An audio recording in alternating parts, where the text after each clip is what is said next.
నమస్తే, welcome to India next TV. ఉమ్మడి manifesto, కూటమి మేనిఫెస్టోని చంద్రబాబు గారు, పవన్ కళ్యాణ్ గారు అలాగే బీజేపీ నేతలు కలిసి ఆవిష్కరించారు. ఏపీలో ఎన్నికలకు వెళ్తున్నాం, ఎన్డీఏ కూటమిగా ఏం చేయాలనుకుంటున్నాం, ఇప్పటివరకు జరిగిన విధ్వంసాన్ని ఎలా, దాని నుంచి రాష్ట్రాన్ని పునర్నిర్మించే బాధ్యతని ఎలా టేకప్ చేయబోతున్నాం, అన్ని వర్గాలకి సరిపోయేలాగా బ్యాలెన్స్డ్ గ్రోత్ చూపించే విధంగా ఏం చేయాలనుకుంటున్నాం, సంపద ఎలా సృష్టిస్తాం. సరే, చంద్రబాబు గారి ఊతపదం అది, మేము సంపద సృష్టికర్తలం అని.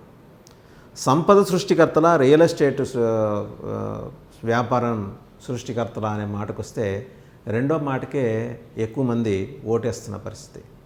సంపద మరి ఎవరి కోసం సృష్టిస్తాం? సంపద సృష్టిస్తాం, సరే, సంపద ఎవరి కోసం సృష్టిస్తాం?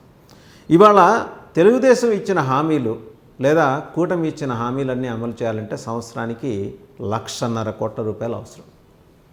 మహిళలకు ఇచ్చే రాయితీలు, లేకపోతే నగదు బట్వాడా, అలాగే విద్యార్థులకు, ఇంకా ఇతరత్ర అన్ని వర్గాలకు ఎక్కడ ఎవరిని వదిలిపెట్టలా. ఆల్మోస్ట్ జగన్మోహన్ రెడ్డి గారు ఏం చెప్పారో దాన్ని రెప్లికేట్ చేశారు. వృద్ధులకి 4,000 రూపాయలు పెన్షన్. జగన్మోహన్ రెడ్డి గారు నేను అంత ఇవ్వలేను, 2028లో ఒక 500 పెంచుతాను, 2029లో ఇంకో 500, మొత్తంగా 3,500 అన్నారు. రుణమాఫీ గురించి కూడా ఆయన ఏం మాట్లాడలా. అలాగే రైతుల్ని ఎలా ల్యూర్ చేయాలి, దూరం జరిగిన వర్గాలని ఎలా ఆకట్టుకోవాలి, ఈ విషయంలో తెలుగుదేశం తాపత్రయం అంతా అందులో కనపడింది ఆ మేనిఫెస్టోలో. వాస్తవంగా ఏంటంటే సూపర్ 6కి తోడు అదనంగా పవన్ కళ్యాణ్ గారి 2.0 కాన్సెప్ట్ కూడా ఈ మేనిఫెస్టోలో కనపడింది. సంపద సృష్టించే విషయంలో పవన్ కళ్యాణ్ గారికే చంద్రబాబు కన్నా ఎక్కువ క్లారిటీ ఉందనే విషయం కూడా స్పష్టంగా బోధపడింది. సో ఇంత క్లియర్గా సంపద సృష్టికి సంబంధించి తెలుగుదేశం ముందుకు రావడం ఇదే ముదావహం. అదే సందర్భంలో వివిధ కుల వృత్తులని కాపాడటం కోసం ఏం చేయాలనే దానికి సంబంధించి ఇప్పటివరకు చేసింది ఏంటి, ఇక మీదట చేయాలనేది ఏంటి. అలాగే అస్టానిషింగ్ ఏంటంటే 1000 కాళ్ల మంటపాన్ని తిరుమలలో దాని పునరుద్ధరణ కార్యక్రమం అనే మాట అన్నారు. మంచిదే, తిరుమల, ఒంటిమిట్ట అలాగే మిగిలిన ఆలయాల్లో ఎవరెవరికి ఎటువంటి ప్రాధాన్యం ఇవ్వాలని, నాయి బ్రాహ్మణులకి ఎలాంటి ప్రాధాన్యాలు ఇవ్వాలి, అలాగే దేవాలయాల బోర్డులో, ట్రస్ట్ బోర్డులో పూజారితో పాటు ఒక బ్రాహ్మణ సామాజిక వర్గం వాళ్ళు ఖచ్చితంగా ఉండేలాగా చర్యలు తీసుకుంటామని ఒక హామీ ఇచ్చారు. వైఎస్ఆర్సీపీ ప్రభుత్వ హయాంలో ఆలయాల్లో జరిగిన విధ్వంసానికి కారకులైన వాళ్ళందరినీ కూడా పట్టుకొని శిక్షించి తీరతాం, దానికోసం ఒక కమిషన్ ఏర్పాటు చేస్తామన్నారు.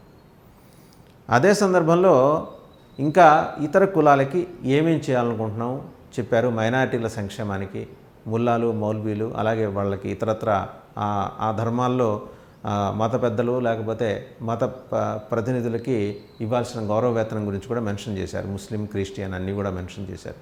మైనారిటీలు ఇంకా కవర్ కానీ ఇతర మతాలు ఏమన్నా ఉంటే బౌద్ధులు కావచ్చు, జైనులు కావచ్చు, ఇవన్నీ కూడా మాట్లాడుకుంటూ ప్రత్యేకమైన ప్రస్తావన అయితే తీసుకొచ్చారు. మంచిదే ఇవన్నీ.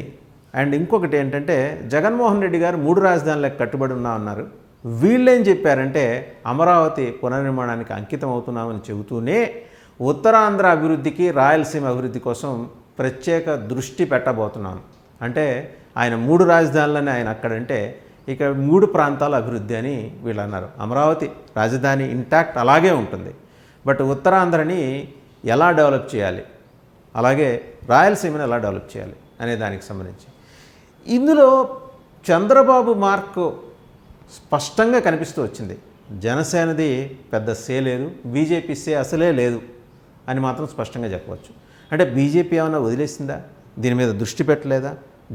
బీజేపీకి ఒకవేళ దీని మీద దృష్టి పెట్టినా ఇక్కడ మనం లబ్ధి పొందే అవకాశం ఏది లేదని తెలుసుకుందా? లేకపోతే ఆల్రెడీ వైసీపీతో తన రహస్య బంధాన్ని కొనసాగించాలని బీజేపీ భావిస్తున్నట్టుగా తెలుగుదేశానికి ఏమైనా అనుమానం వచ్చిందా? ఇవన్నీ రకరకాల సందేహాలు అన్నమాట ఇక్కడ తెర మీదకి వచ్చింది.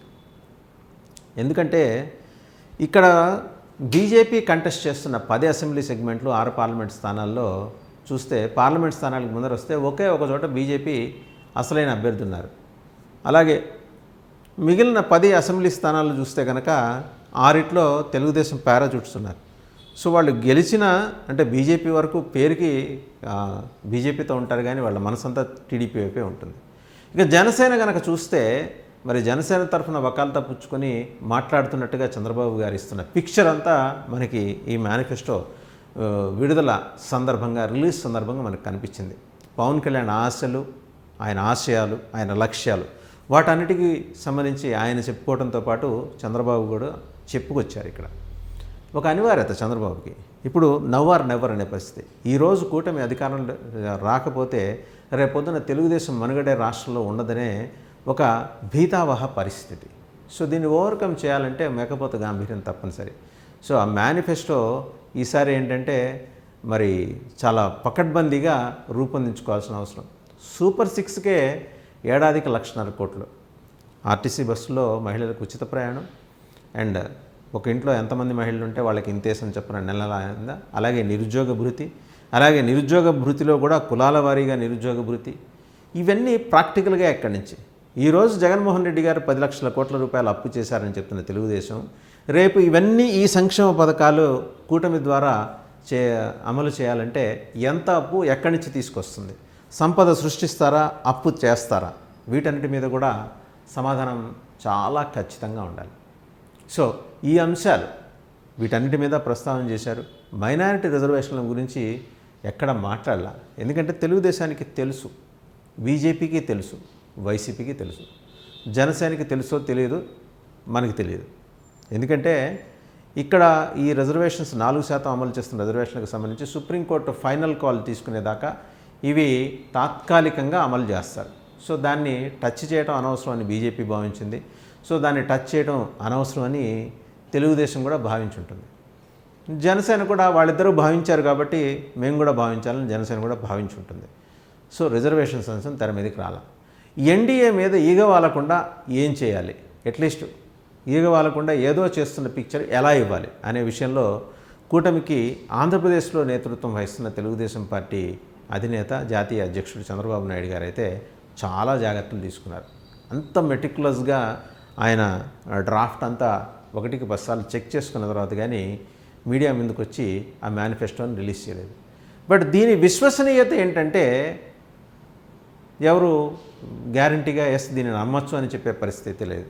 ఎందుకంటే జగన్మోహన్ రెడ్డి చెప్పినవే ఆల్మోస్ట్ అన్నీ సంక్షేమానికి సంబంధించి అన్నీ వచ్చినాయి, దానికి అదనంగా కూడా వచ్చినాయి. ఆయన 70,000 కోట్లు అవుతోంది, ముక్కు నేలకు రాసి మరీ ఈ అతి కష్టం మీద ఒగ్గబట్టుకొని ఈ సంక్షేమ పథకాలు అమలు చేస్తున్నాం.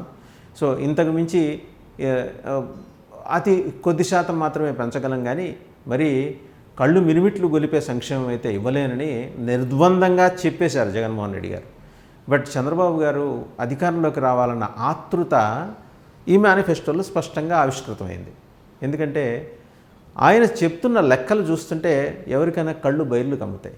ఒకే కుటుంబంలో 3 మహిళలు, ఒక బాలిక, చదువుకునే బాలిక, ఒక యువతి, ఉద్యోగం చేసుకుని ఉన్నత విద్యాభ్యాసం పూర్తి చేసి ఉద్యోగానికి వచ్చిన యువతి, ఒక మహిళ ఉంటే ముగ్గురికి కావలసిన ఆర్థిక సహాయం ఎలా అందించాలనే దానికి సంబంధించి చాలా సుదీర్ఘమైన ప్రణాళిక ఈ కూటమికి ఉందనేది వారి మేనిఫెస్టో ద్వారా, సూపర్ 6 ద్వారా.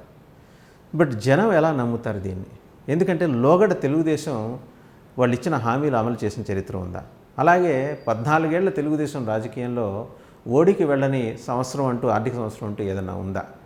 ఇవన్నీ కూడా ప్రతిదీ ఆయన లెక్కేసి చెప్పారు జగన్మోహన్ రెడ్డి గారు. వీళ్ళు పారిశ్రామికీకరణ అడ్డుపడుతున్నారు జగన్మోహన్ రెడ్డి గారు అని చెప్పిన టీడీపీ లేదా కూటమి మేనిఫెస్టోలో పారిశ్రామికీకరణకు సంబంధించి నిర్దిష్టమైన వ్యూహాలు మాత్రం చెప్పలా.